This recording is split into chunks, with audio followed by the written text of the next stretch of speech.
நாங்கள் நினைத்திருந்தால் ஒருவேளை ஆளுநர் ரவி ராஜ்மோகனிலிருந்து ஊட்டியே போயிருக்க முடியாது.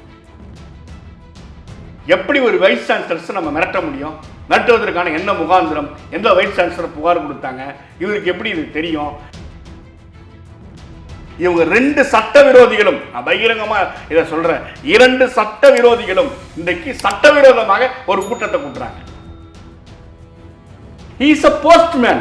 போஸ்ட்மேனுக்கு எப்படி வைஸ் சான்சலர் மீட்டிங் நடத்துறதுக்கு அதிகாரம் இருக்கு? அவர் சான்சலர்ல சான்சலர் இன்ன வரைக்கும் டம்மி பீஸ்ங்க. இன்னைக்கு தபால்காரர்ங்கறீங்க, அதே அதுதானே ஆளுநருக்கு முன்னாடி நீங்க போய் நின்னீங்க. போஸ்ட் ஆபீஸ் ஒன்னு இருந்தா போஸ்ட் போட தானே சார் மேடம் செய்வோம். தனக்கு அதிகாரமே இல்லாத ஒரு யூனிவர்சிட்டி கூப்பிடுறாருன்னு சொன்னா அதுக்கு பேர் என்ன? மனநோயாளி தானே அது. அரசியல் வசனங்கள் மட்டும் பேசி நீங்க ஆட்சியை நகர்த்தணும்னு நினைக்கிறீங்களா? இவர் வேண்டாங்கிற நிலைப்பாட்டுல இருக்கிறீங்களா? ரெண்டுல ஒன்ன சூஸ் பண்ணுங்க. நீங்க ரெண்டில் ஒன்று நாங்க